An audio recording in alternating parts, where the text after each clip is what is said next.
No todo aquello que creemos que está en nuestra mente lo sabemos exactamente tal como es. No tenemos un conocimiento total y absoluto de nuestra realidad, ni emocional ni cognitiva. Es decir, ni de aquello que sentimos, ni de aquello que pensamos que sabemos.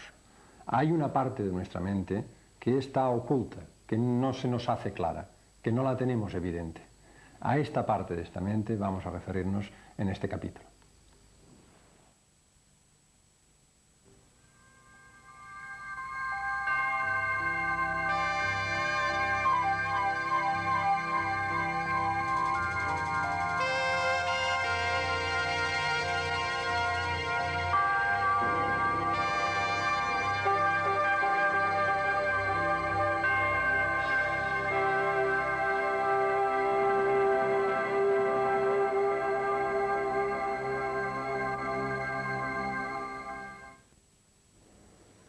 Tomemos como ejemplo una operación con anestesia. La paciente está inconsciente, todo funciona correctamente. Pero el cirujano encuentra un quiste que podría ser maligno. Este expresa en voz alta que el paciente puede padecer un cáncer. Afortunadamente es una falsa alarma. El tumor es benigno. La operación finaliza con éxito y el pronóstico es excelente. La paciente debería sentirse perfectamente a los pocos días, pero por alguna razón no ocurre así.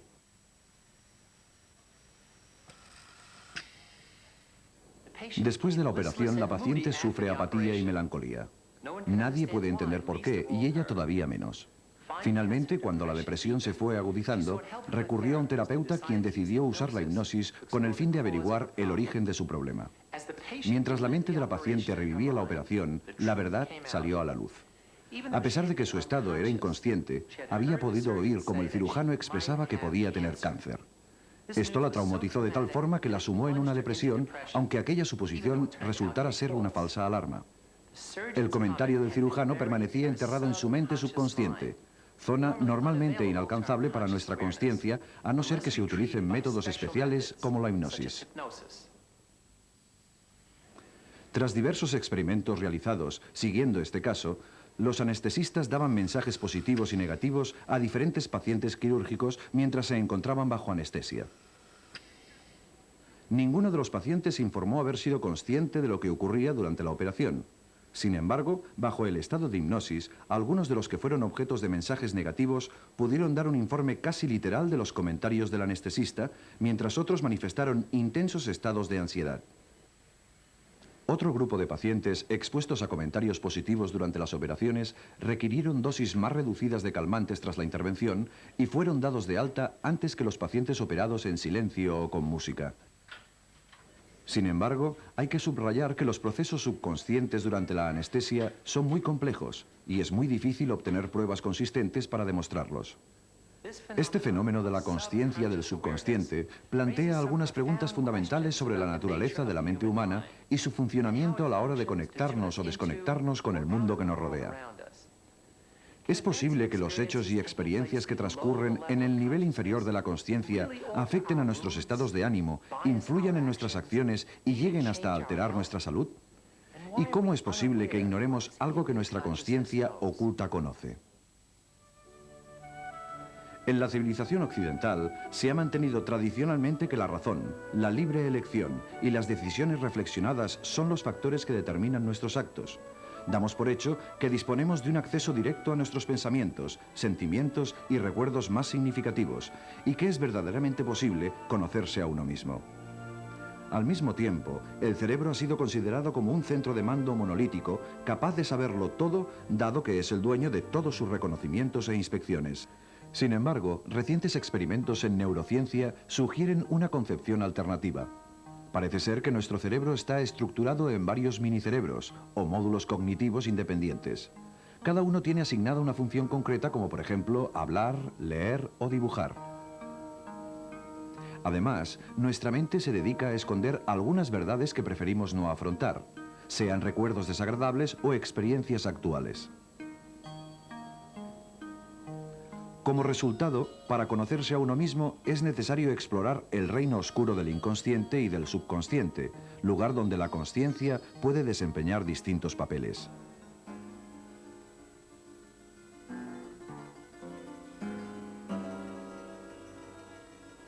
En el curso de la historia, siempre ha causado fascinación e intriga la idea de una transformación repentina de la personalidad. El pasar de nuestro yo consciente a algo que yace ya más allá de nuestro control, como muestra esta versión antigua de la película Dr. Jekyll y Mr. Hyde. Este concepto también lo vemos en los cuentos de brujas, las pócimas mágicas y en los rituales vudú.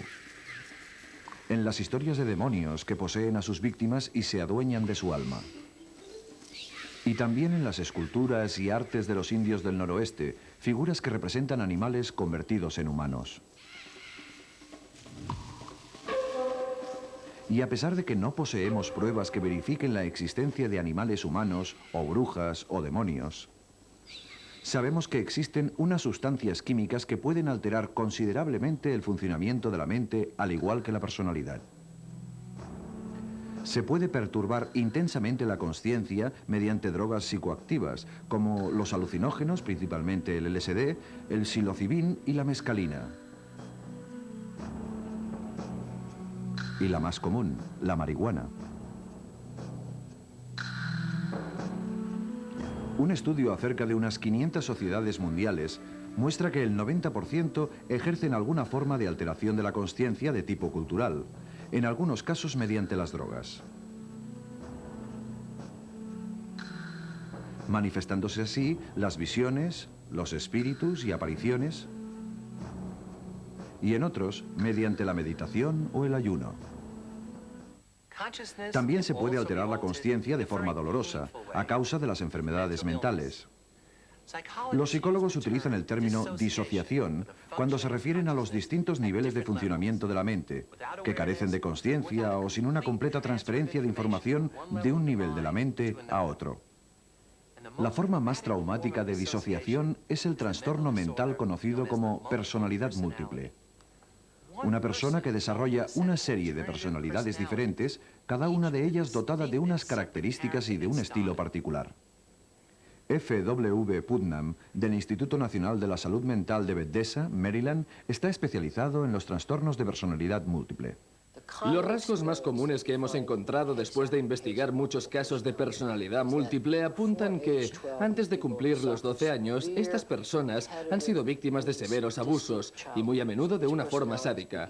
Este tipo de personalidad se desarrolla en la infancia antes de los 12 años, generalmente a los 5 o 6 años. Y estas personalidades conservan recuerdos fuera de la consciencia, ya que son muy dolorosos para el niño. De esta forma, el niño puede hacer vida normal sin sentirse abrumado por recuerdos de vejaciones y traumas que han sufrido en su casa.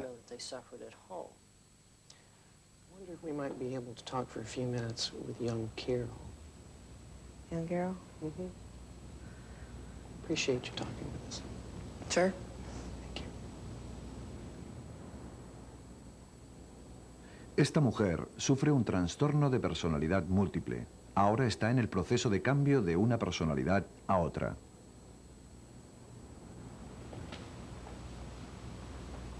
Hey, Hi. do you see the lady over there? That's Janice, or Joanne. Hey, Baxter. Joanne, and she has Baxter. Thank you. And what is your name? Young Carol? Can you tell me how old you are? 7. I'm 7. I'm in the 1st grade. Oh, are you? What's your teacher's name, first grade teacher? Mrs. Robbins. Otras de sus personalidades son las de un adolescente, un señor mayor y varias mujeres. Creemos que estas personas desean entrar en un estado transitorio como medio para protegerse del trauma. Además, esto les alivia el dolor. Así, cuando están en trance, generalmente no sufren el dolor del abuso y al recuperar su estado natural ya se han olvidado. Son los mismos efectos que produce la amnesia posthipnótica. Estos casos de personalidad múltiple nos demuestran lo poderosos que pueden ser estos procesos mentales escondidos y disfrazados. quizá lo suficientemente poderosos para protegernos de recuerdos o experiencias demasiado dolorosas para aceptarlas de manera consciente, o quizá demasiado peligrosas para incorporarlas a nuestros principios y valores morales. Estos procesos mentales ocultos, que ejercen una influencia directa o a veces deformada en la manera en que vivimos el mundo, actúan al margen de nuestra mente consciente, pertenecen al dominio inconsciente de la psique humana. Recuerden a Sigmund Freud, el primero en explorar el inconsciente. Él creía que era ahí donde yacían desterrados los deseos sexuales más primitivos, los impulsos agresivos y los recuerdos dolorosos. Según Freud, estos pensamientos y sentimientos traumáticos que amenazan con aturdir a su víctima si se dejan libres, son extraídos por la fuerza de nuestra consciencia mediante un proceso llamado represión. Pero con el tiempo, las cadenas que aprisionan estos pensamientos en el inconsciente empiezan a destensarse hasta que se dispara una alarma. Esta es una aguda ansiedad que señala una escapatoria inminente hacia la consciencia. A fin de impedir este escape, aparecen nuevas defensas, mecanismos de defensa del ego que se activan para contener a estos pensamientos y sentimientos prisioneros a toda costa. Pero cuanto más herméticos sean estos mecanismos de defensa, más presión se ejercerá para escapar y menos energía quedará para la persona que tiene que enfrentarse a la realidad, hasta el punto de que el sistema entero empezará a ceder debido a la tensión y acabará por desarrollar una enfermedad mental. Según Freud, este funcionamiento del inconsciente humano influye en todas nuestras decisiones, elecciones, recuerdos y sueños. Llega más allá de los lapsus lingue, denominados lapsus freudianos, como por ejemplo el recibir a un invitado diciendo «Qué triste estoy de que hayas venido», en lugar de decir «Qué contento estoy de que hayas venido». Errores de este tipo, según Freud, se deben a la existencia de ventanas abiertas en nuestros sentimientos inconscientes que de otra manera permanecerían ocultos. Sin embargo, actualmente los expertos están demostrando que el inconsciente es mucho más que un almacén de lo desagradable y lo prohibido. Representa un proceso básico que todos usamos regularmente. El inconsciente opera cuando nosotros actuamos o sentimos sin ser conscientes de lo que nos está influyendo.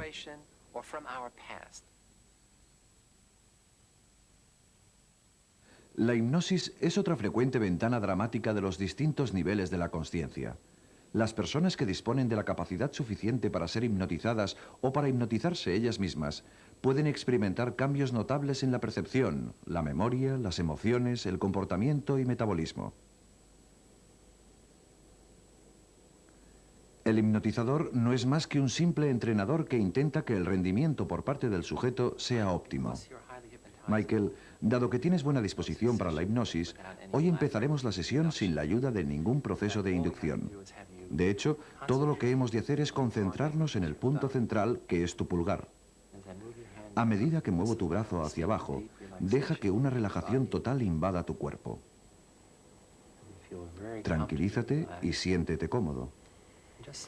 Déjate llevar hasta alcanzar un estado hipnótico profundo y confortable. Intenta conseguir una relajación total y absoluta.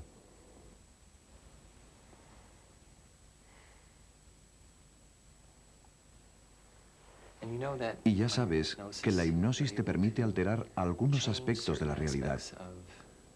El visualizar estas cosas y crear imágenes nuevas afectan a tus pensamientos, sentimientos y acciones.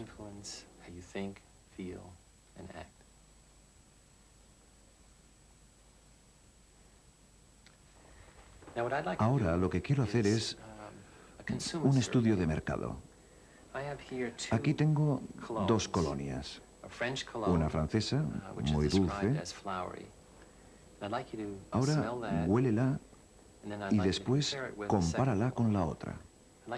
Inspira profundamente, Michael. ¿Cómo describirías este olor? Es agradable. Huele a flores. ¿Crees que a ti te iría bien? No. ¿Por qué? Está bien, pero es un poco dulce. Aunque es agradable. Michael, ahora quiero que hagas lo mismo con la otra colonia. Es de California y es perfumada. Inspira lo más profundamente posible.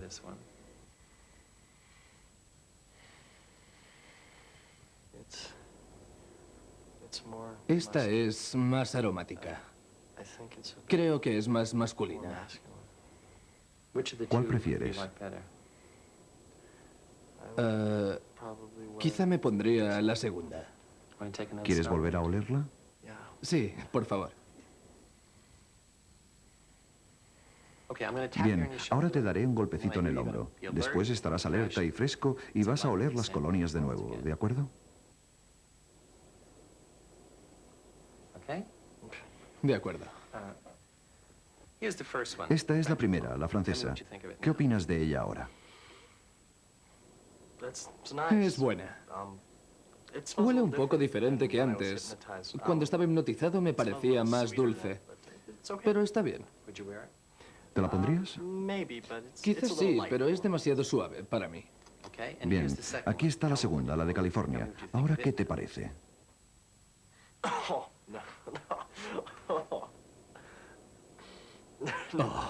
Es terrible.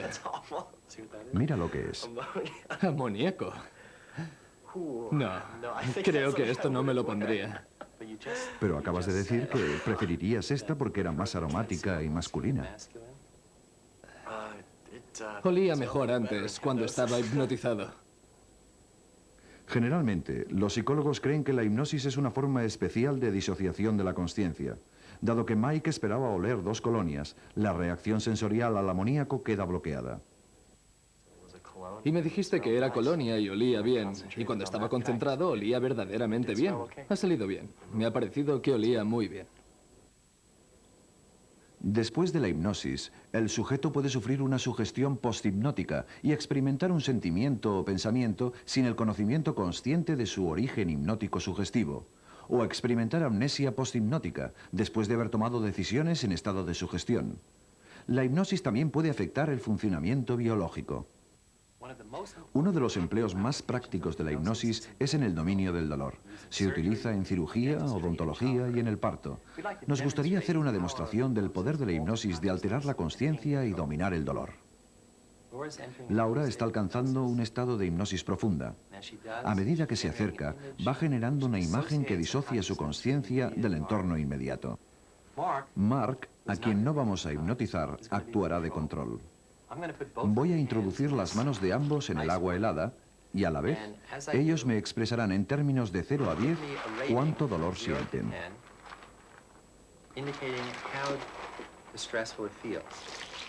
0 indica nada, 5 dolor moderado y 10 es el límite de la tolerancia del dolor, momento en que deberán extraer el brazo del agua.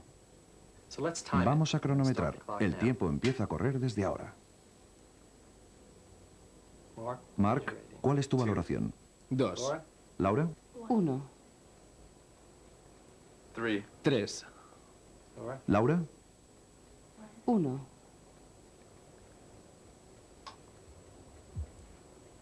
4. ¿Laura?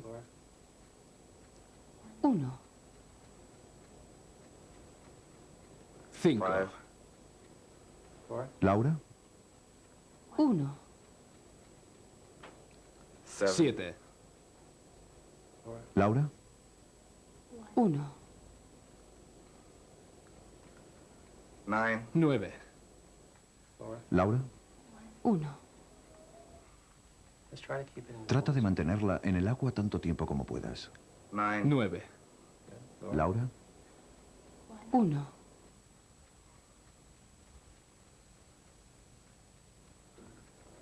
9. ¿Laura? 1. 10. ¿Laura? 1.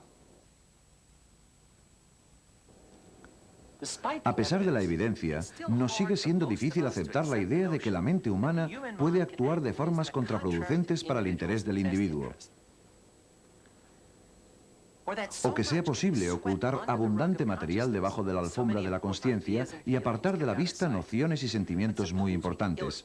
Pero supongamos que pudiéramos demostrar qué partes de la mente pueden actuar individualmente y funcionar con autonomía. Supongamos que la mente actúa de doble agente, espía y contraespía al mismo tiempo, que descubre y oculta a la vez, que conoce y desconoce, alerta y confundida. ¿Cómo es posible? seccionando el cerebro en dos partes y averiguando qué es lo que ocurre. Los pacientes que sufren ataques de epilepsia incurables e incapacitantes responden positivamente si se les practica una desconexión entre los dos hemisferios cerebrales. Cada mitad del cerebro actúa de espejo recíproco y están conectadas por el cuerpo calloso, un haz de aproximadamente 200 millones de fibras nerviosas que transporta la información de un lado a otro del cerebro. Si se extiende en dos partes, las corrientes eléctricas cerebrales que causan los ataques epilépticos se interrumpen. En cierto modo, el cerebro está ya dividido en dos partes.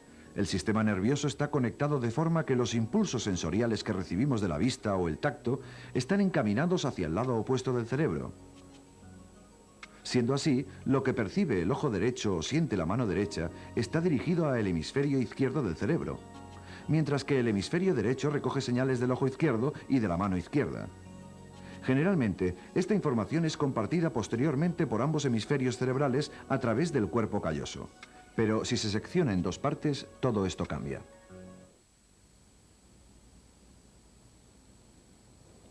Esta demostración muestra los efectos que ha causado esta intervención quirúrgica en pacientes epilépticos.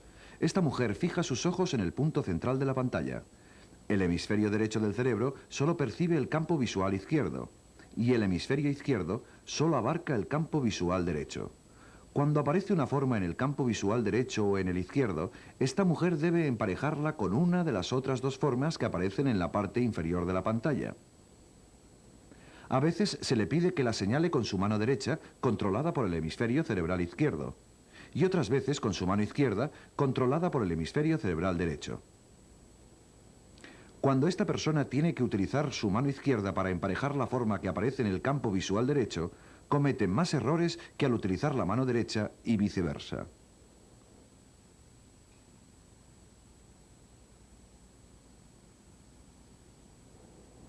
Los mensajes sensoriales de la mano derecha y del campo visual izquierdo y los de la mano izquierda y el campo visual derecho se dirigen a los lados opuestos del cerebro.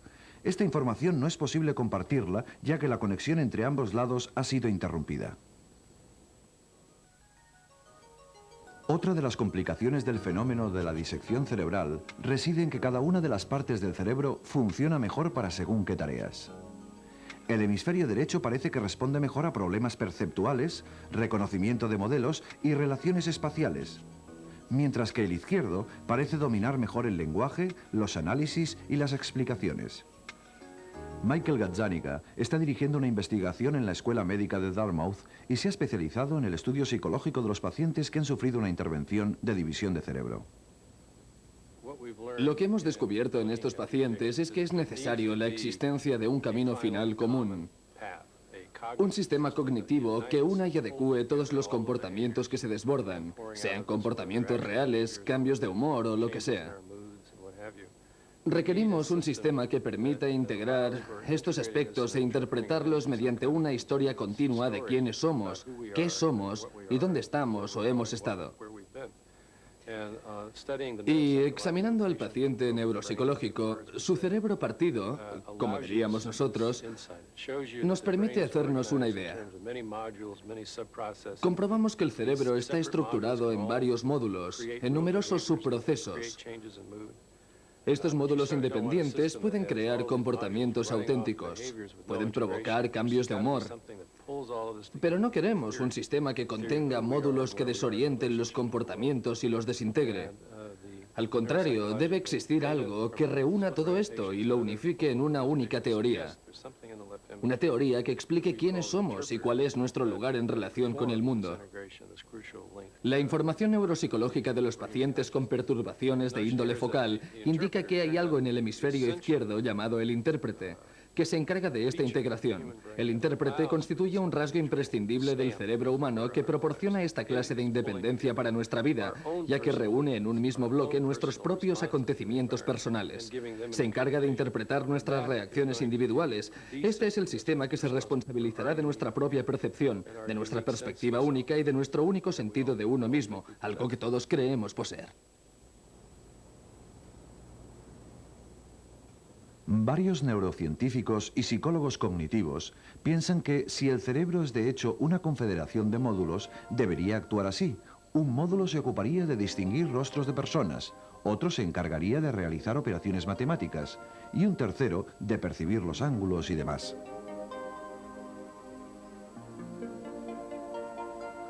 Estas multimentes altamente especializadas se trasladan temporalmente a la consciencia y se abandonan cuando ya no se necesitan.